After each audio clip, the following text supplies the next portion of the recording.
Okay.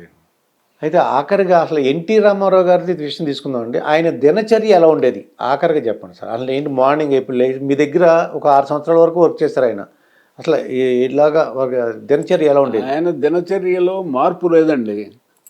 రాత్రిపూట 10 గంటల వరకు మేలుకొనున్నా 3 గంటలకు లేస్తాడు. హ్మ్. 2 గంటలకు పడుకున్నా 3 గంటలకు లేస్తాడు. ఓకే. మామూలుగా అయితే ఆయన 7 గంటలకు పడుకుంటాడు నైట్. నైట్. హ్మ్. నైట్ ఎప్పుడు కూడా అంటే ఏదన్నా ప్రోగ్రాంలో ఉంటే తప్ప మామూలుగా అయితే 7 గంటలకు పడుకుంటాడు. ఓకే అండి. 3 గంటలకు లేస్తాడు. 3:30కు లేస్తాడు. బ్రహ్మ ముహూర్తం అనేది. ఓకే అండి. ఒక గంటన్నర 2 గంటల పాటు వ్యాయామం చేస్తాడు. వ్యాయామం అంటే ఏంటి? ఏం వ్యాయామం చేస్తారు? ఫిజికల్గా బస్తీలు తీస్తాడు. తర్వాత యోగా హుహు. ఈ యోగా బాగా చేస్తాడు. చెమటలు పట్టిపోతాయి. ఓకే అండి. ఇంకా తర్వాత స్నానం అది చేసేసి 5 గంటలకి బ్రేక్ఫాస్ట్. హ్మ్. బ్రేక్ఫాస్ట్ కూడా ఫుల్గా తింటాడు. కోడి తింటాడు ఆయన. హ్మ్. ఏ అనుమానం లేదు. మనల్ని కూడా అట్లా తినమంటాడు. అంటే బ్రేక్‌ఫాస్ట్‌లోనా లేకపోతే లంచ్‌లోనా? బ్రేక్ఫాస్ట్లోనైనా లంచ్లోనైనా హ్మ్. ఎప్పుడే అవైలబుల్ ఉంటే తినేస్తాడు. అది. అంటే నాటుకోడి ఇష్టం అంటారా? మళ్ళీ మామూలు చికెన్? నాటుకోడి నాటుకోడి. తింటాడు. తర్వాత ఇక లేచిన తర్వాత 5 గంటలు దాటిన తర్వాత ఇంకా ఇంటర్వ్యూల కోసం ఎదురు చూస్తుంటారు. ఎవరు ఆఫీసర్లు ఎవరు వస్తారు కదా అవునండి. ఆడ నుంచి. ఇక మామూలుగా మధ్యాహ్నం లంచ్ కూడా పెద్దగా ఏం తిండు ఆయన. రైస్ పెద్దగా తిండు. ఇక తినకూడదంటూ లేదు ఆయనకు. ఓకే. ఇప్పుడు ఎన్ని ప్రాబ్లమ్స్ ఉన్నా, షుగర్ ఉన్నా, లేకపోతే బీపీ ఉన్నా, హార్ట్ సర్జరీ అయినా జిన్ను దగ్గర నుంచి, వెన్నపూస దగ్గర నుంచి, స్వీట్ల దగ్గర నుండి అన్ని తింటాడు ఆయన. ఓకే. ఏవి తినకూడదో మనలాంటి వాళ్ళు షుగర్ వాళ్ళం అన్ని తింటాడు ఆయన. అవన్నీ కూడా ఈ ఎక్సర్సైజ్ దెబ్బకి అది అవుతా ఉంటాయి. న్యూట్రలైజ్ అన్నమాట. మధ్యాహ్నం పడుకునేవారు అంటారా? మధ్యాహ్నం పడుకోవడం ఎప్పుడు ఉండదండి. ఉండదండి. ఇంకా నైట్ ఏదన్నా ఎవరు లేకపోతే కాసేపు. కాకపోతే ఆయనకు ఒక అదృష్టం ఏంటంటే 5 నిమిషాల్లో గాఢ నిద్రలో పోతాడు ఆయన. ఓకే. ఫ్లైట్లో పోతున్నా, నేను హెలికాప్టర్లో పోతున్నా 5 మినిట్స్లో మంచి నిద్ర పడతాడు. వాళ్ళు ఫ్రెష్గా వస్తుంది మొహం. అది మన వల్ల కాదు. అది కష్టం మాత్రం అంత మాత్రం కష్టపడేటువంటి మనిషిని మనం చూడలేమండి. అది ఒక్కోసారి మనకనిపిస్తుంది ఎందుకు ఇంత కష్టపడుతున్నాడైనా, మగుడం లేని మహారాజుగా బతికాడు, సినిమాల్లో అనుభవించని ఆనందం లేదు, రాని పేరు లేదు, డబ్బు ఉంది, అన్నీ ఉన్నాయి కదా, ఎందుకు ఇంత కష్టపడిపోతాడో అనుకుంటాం మనం కూడా. కాకపోతే ఆయన నేచర్ అలాంటిది. సార్ ఇది ఇప్పుడు ఎన్టీ రామారావు గారు తన చైతన్య రథాన్ని వాళ్ళ కొడుకు రన్ చేశారు అంటున్నారండి, హరికృష్ణ. అలాగే బాలకృష్ణతో ఎలా ఉండేవారు? తన అంటే ఈ సినిమా రంగం తన యొక్క వారసుడేమో బాలకృష్ణ అని చెప్పారండి. అలాగే సినిమా రాజకీయంగా అది అయితే సినిమా వారసుడు అయితే బాలకృష్ణ. హరికృష్ణ గురించి అసలు ఎలా మాట్లాడేవారు? ఆయన కొద్దిగా అగ్రెసివ్గా ఉన్నట్టు అనిపించేదండి మాకు చూడడానికి. అంటే హరికృష్ణ ఎప్పుడు కూడా నేను ఒక చీఫ్ మినిస్టర్ గారి కుమారుడినని, ఒక ఎన్టీఆర్ అంటే గొప్ప ఫ్యామిలీలో నేను ఒక సభ్యుడినని ఏ రోజు అతను గర్వపడటం కానీ ఆ విధంగా బిహేవ్ చేయటం కానీ ఉండేది కాదు. ఈవెన్ డ్రైవర్లతో కూడా మిగిలిన కొడుకుల కంటే కూడా డ్రైవర్లంతా అతన్ని లైక్ చేస్తారు హరికృష్ణని. ఎంత సింపుల్ మ్యాన్ అంటే నన్ను మామ అని పిలిచేవాడు. ఓకే. ఇప్పుడు చైతన్య రథం ఊరి దగ్గర పోయి ఆగుతుంది కదా, ఒక ఊరి దగ్గర ఆగినప్పుడు ఈ కార్పెట్ ఇది ఉంటుంది కదా, మన లారీల మీద కప్పేది, టార్పాలిన్, దాన్ని బండి కింద వేసుకుని పడుకునేవాడు. అంటే మామూలు డ్రైవర్ లాగా లేదు, కాసేపు పిచ్చపాటి మాట్లాడుకునేవాళ్ళం. ఆయన సిగరెట్ కాల్చేవాడిని, నేను సిగరెట్ కాల్చేవాడిని. నా జేబులో ఆయన తీసుకునేవాడు, ఆయన జేబులో నేను తీసుకునేవాడిని. ఎన్టీఆర్ గొప్పతనంలో ఇది కూడా ఒకటండి. తన పిల్లల్ని ఎవరినైనా, మా పిల్లల్ని కానీ ఆడపిల్లల్ని కానీ ఎప్పుడు కూడా ఒక్కరోజు కూడా ఆయన చీఫ్ మినిస్టర్గా ఉన్న టైంలో సెక్రటేరియట్ గేట్ దాటలేదు. ఇవాళ ఎమ్మెల్యే తమ్ముడు, వాడి కొడుకు, బావమరది, ఇంకొకడు అంతా పెత్తనాలు చేసేవాళ్ళే కదా. అవునండి. ఒక్క కొడుకు కానీ ఒక కూతురు కానీ పోనీ ఆఫీసర్ తోటైనా ఏదో మాకు ఈ ట్రాన్స్ఫర్ కావాలా, మాకు తెలిసిన వాళ్ళు అది ఇదని అడిగిన సందర్భాలు లేదు. అంటే తన సీఎం అయిపోయారు. ఇప్పుడు తన ఎవరన్నా ఉంటే, అంటే వ్యతిరేకులు ఎవరైనా ఉంటే వాళ్ళ మీద కక్ష తీర్చుకుందాం అని ఆ టైప్లో ఏమైనా ఉండేవారా? రాజశేఖర్ రెడ్డి గారికి అట్లాంటి ఆలోచన ఉండేది కాదు. ఉమ్, ఆయన నిజానికి ఎవరిని పెద్దగా తన ఏమంటారు వ్యతిరేకులుగాను శత్రువులుగాను శత్రువులు గాని, చూడలే. ఆయన ఆయన ఒక మాట ఎప్పుడు చెప్తూ ఉండేవాడు. ఆయన పాదయాత్ర తర్వాత ఈ మాట ఎక్కువ చెప్తూ ఉండేవాడు. ఆయన ఉమ్, ఈ కోపం నరం తెంపేసుకున్నాను నేను, నాకు కోపం రాదు అని చెప్పేవాడు ఆయన. ఓకే. ఉదాహరణకు ఆ, కోపం నరం తెంపేసిన ఇట్లా చూపించేవాడు ఆయన. ఉహుం, సో ఆయన ఎవరి మీద కోప్పడేవాడు కాదు. ఉమ్, తర్వాత వయసు రీత్యా కూడా అప్పటికే ఆయన ముఖ్యమంత్రి అయ్యేనాటికైనా 55 సంవత్సరాలు 56 సంవత్సరాల వయసు. ఓకే. చనిపోయేనాటికి 60 ఏళ్ళే ఆయన. అరవై. ఆయన ఎప్పుడు అంటూ ఉండేవాడు నిజానికి ఉమ్, 60 ఏళ్ళకి రిటైర్ అయిపోవాలి రాజకీయాల నుంచి ఎవరైనా కూడా. 60 ఏళ్ళు దాటినాక అది. రాజకీయాల్లో ఉండకూడదు. ఉమ్, నెక్స్ట్ జనరేషన్కి ఆ తర్వాత తరానికి అవకాశం ఇవ్వాలి. ఉమ్, కొత్త నాయకత్వం రావాలి, యువ రక్తం రావాలి రాజకీయాల్లోకి. ఉమ్. రాజకీయాలు ప్రక్షాళన జరగాలి, రాజకీయాలు బాగుపడాలని కూడా కోరుకునేవాడు ఆయన. మంచి ఆలోచన అండి అది. యా. ఏజ్ పెడితే రెస్ట్రిక్షన్. అనేవాడు 60 ఇయర్స్ పాపం ఆయన అన్న మాట అట్లా ఇదైంది. 60 ఏళ్ళకి వారు ప్రమాదాలు చనిపోయినారు. ఉండిండి ఇంకో 5 ఏళ్ళు తప్పనిసరిగా ముఖ్యమంత్రిగా ఉండేవాడు. 65 ఏళ్ళ వరకు ఉండేవాడు. ఆయన చెప్తూ ఉండేవాడు రిటైర్ అయిపోతాను నేను కూడా 60 ఏళ్ళ తర్వాత. ఆయన నాది అంటే ఆహారపు అలవాట్లు ఎలా ఉంటాయండి? ఎక్కువ మంది మా ఈస్ట్ గోదావరి నుంచి, కాకినాడ నుంచి, ఈస్ట్ గోదావరి నుంచి నేను పులస చేప తీసుకెళ్ళాను, నాటుకోడి తీసుకెళ్ళాను అలా అంటుంటారండి. ఉమ్. నిజమా సార్ అది? తినేవాడేమో, నాన్ వెజ్ తినేవాడేమో కానీ ఉమ్, పెద్దగా అంటే ఉమ్, తిండిపోతేం కాదు. ఓకే. ఆయనకు ఏమంటారు ఆరోగ్యం పట్ల, ఒక అవగాహన ఉందన్నమాట. శరీర ఆరోగ్యం పట్ల చాలా ఉమ్, కన్సర్న్డ్గా ఉండేవాడు ఆయన. ఉమ్, ఆయన వ్యాయామాలు చేసేవాడు. పొద్దున్నే 4-4:30కు లేచేవాడు ఆయన. ఓకే. లేచి ఒక యోగా మాస్టర్ వచ్చేవాడు ఆయన దగ్గరికి. ఉమ్, రోజు యోగా చేసేవారు ఆయన. ఒక గంట రాజశేఖర సేపు రెడ్డి గారు. గంట సేపు యోగా చేసేవారు. ఎంత స్ట్రెస్లో ఉన్నా, ఎంత రాజకీయ ఒత్తిళ్ళున్నా, ఎంత పని ఒత్తిళ్ళున్నా, ముఖ్యమంత్రి అయిన తర్వాత కూడా ఉమ్, రాత్రి 9 తర్వాత ఆయన ఏ కార్యక్రమాలు చేసేవారు కాదు. ఉమ్, విశ్రాంతి, నిద్రపో వెళ్ళేవాళ్ళు. ఓకే. 9 తర్వాత ఏం చేసేవారు కాదు ఆయన. ఉమ్, అన్లెస్ ఆయన ఏమన్నా టూర్లలో ఉండి ఎన్నికల సమయంలో రాత్రిపూట ఏమన్నా బహిరంగ సభల్లో మాట్లాడుతూ లేదా ప్రజల్ని కలుస్తూ ఆలస్యం అయిపోయి రోడ్డు ప్రయాణాలు చేయాల్సి వస్తే ఏమన్నా ఆలస్యం అయ్యేదేమో. కానీ ఉమ్, అదర్వైజ్ రాత్రి 9 తర్వాత ఆయన విశ్రాంతి తీసుకునేవాడు. కుటుంబానికి టైం ఇచ్చేవారు ఆయన. ఉమ్. కుటుంబానికి భార్య పిల్లలకు టైం ఇచ్చేవారు. ఈ వాజ్ ఏ కంప్లీట్ మ్యాన్ అంటే అదే. ఆయన. అంటే అటు సంపూర్ణ మానవుడు. కార్యకర్తలు కానీ లేదంటే ప్రభుత్వం. ఇందాక రాజశేఖర రెడ్డి గారి దినచర్య చెప్పారంట. అంటే మార్నింగ్ ఎక్సర్సైజ్ చేయడం, నైట్ 9 గంటలకు పడుకోవడం చెప్పారు. మిగతా టైంలో కలుసుకోవడం, సెక్రటేరియట్ ప్రజలు కలుసుకున్నారు. మరి జగన్మోహన్ రెడ్డి గారి దినచర్య ఎలా ఉంటుందంటారు? ఆయన కూడా పర్సనల్ డిసిప్లిన్ చాలా ఉంటుంది ఆయనది కూడా. ఆ, ఆయన కూడా ఆరోగ్యానికి సంబంధించి చాలా జాగ్రత్తగా ఉంటారు ఆయన. ఉమ్, ఆయనకు దురలవాట్లేం లేవు. ఉమ్, ఆయన మందు జోలికి పోరు. ఆయన ఓకే. ధూమపానం లేదు, ఉమ్, ఇతరమైన ఏం లేవు. ఆయన రోజు జిమ్ చేస్తారు. జిమ్ చేస్తారు. ఆయనకు శారీరకంగా దృఢంగా ఉండే, ఆరోగ్యంగా ఉండే అలవాట్లే ఉన్నవి ఆయనకు. నైట్ పడుకోవడం మళ్ళీ మామూలు అంట 6 కల్లా. 6 తర్వాత మామూలుగా 6-7 తర్వాత ఆయన కూడా ఉమ్, ఈ అధికార కార్యక్రమాలు ఏం చేయరు ఆయన. చేయరు.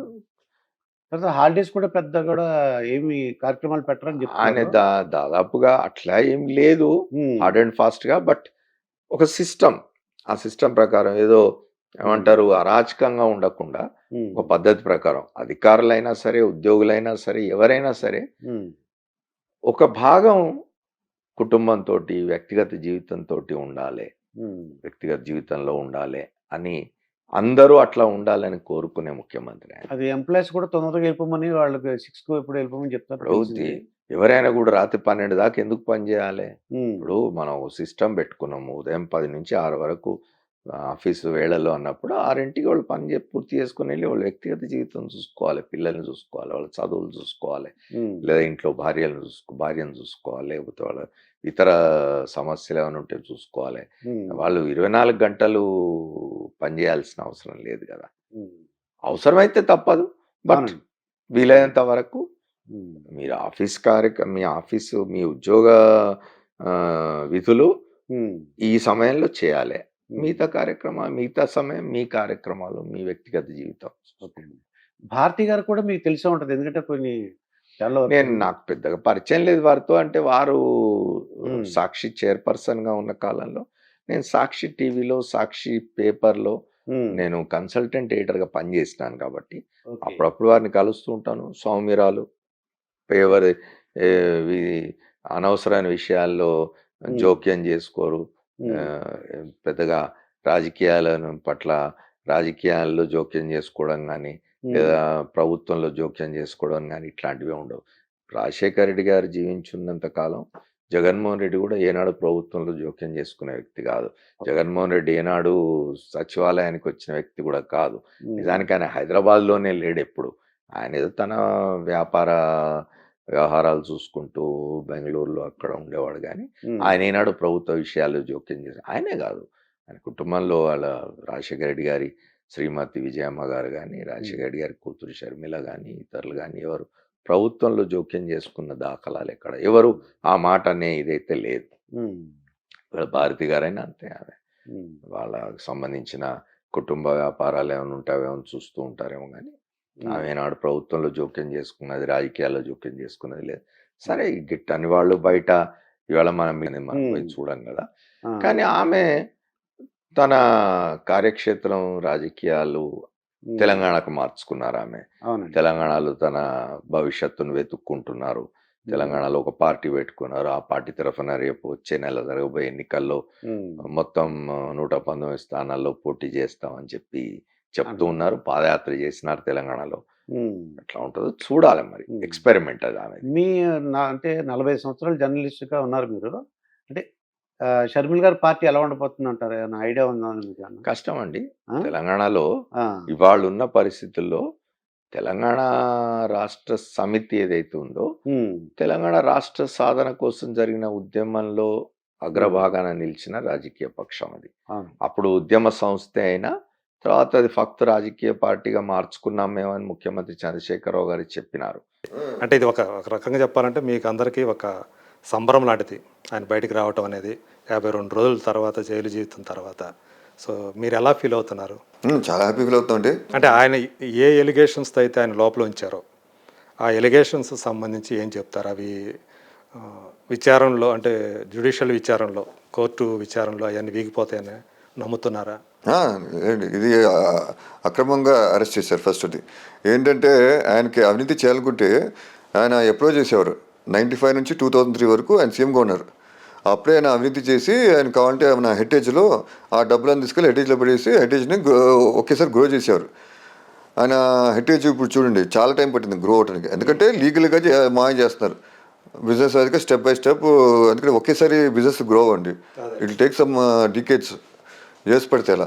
So step by step grow చేసుకుంటా ఇప్పుడు బాగా స్టేబుల్ అయ్యారు. హెరిటేజ్ బాగా పేరు ప్రఖ్యాతి సంపాదించింది, బాగా బిజినెస్ గ్రో అయింది.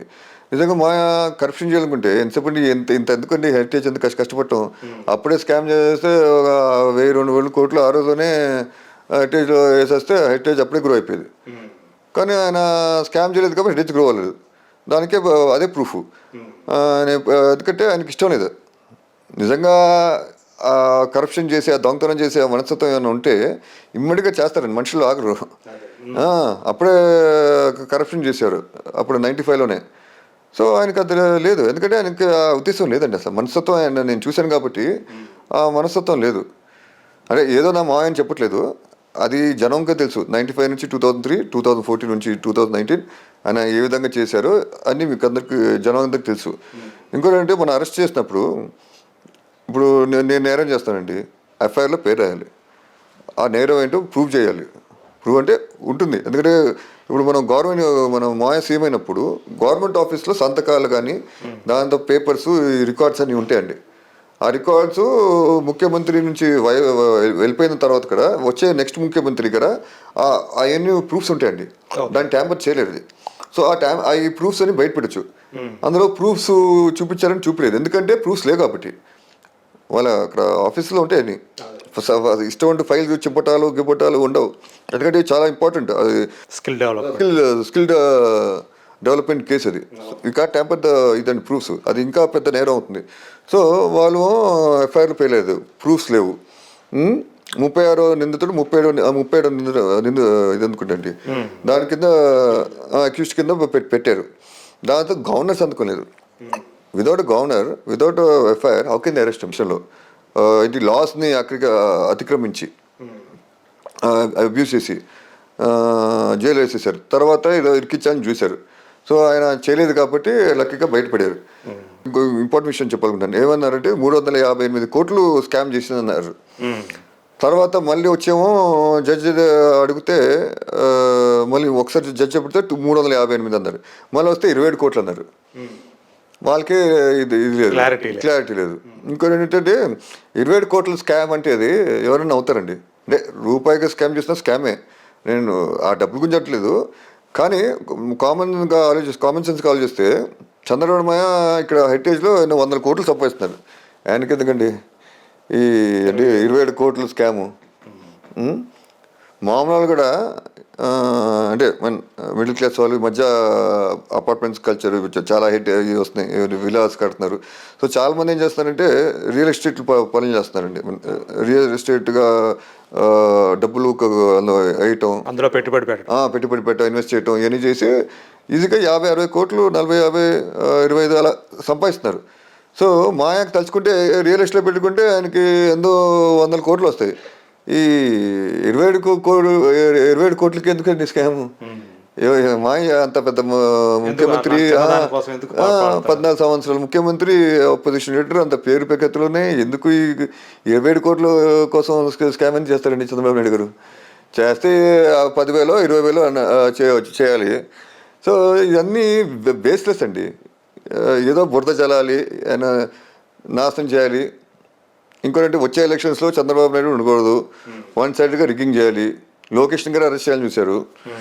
అందరినీ వేసేస్తే జైల్లో లీడర్స్ ఉండరు, బాలకృష్ణ ఒకరే మిగిలిపోతారు, ఒక సైడ్ రిగ్గింగ్ చేస్తే అయిపోతుంది అని చెప్పి ప్లాన్ చేశారు. అదే వాళ్ళకి బెడేసి కొట్టింది. సో ఇది అక్రమం అరెస్ట్. నేను ఖండిస్తున్నాను. యాక్చువల్లీ ఇది న్యాయం గెలిచి ఆయన బయటకు వచ్చారు. అదండి. సో ఆయన ప్లాన్ ఆఫ్ యాక్షన్ ఎలా ఉండబోతోంది అంటే నెక్స్ట్ ఎలక్షన్స్ సంబంధించి మీ యొక్క ప్రెడిక్షన్ ఏంటి? ఆయన ప్లాన్ ఏంటంటే జనం కోసం పోరాడుతున్నారు. Very good Maya. And next plan ఏంటంటే ఏముందంటే జనం ఆంధ్ర రాష్ట్రం అభివృద్ధి చెందాలంటే చంద్రబాబు నాయుడు గెలిపించాలి. సో అది జనం చేతిలో ఉంది. ఓకే, ప్లాన్ ఏముందంటే జనం పోరాటం అంటే జనం చేతిలో ఉందన్నారు. అంటే జనం గెలిపిస్తారని నమ్మకం ఉందా?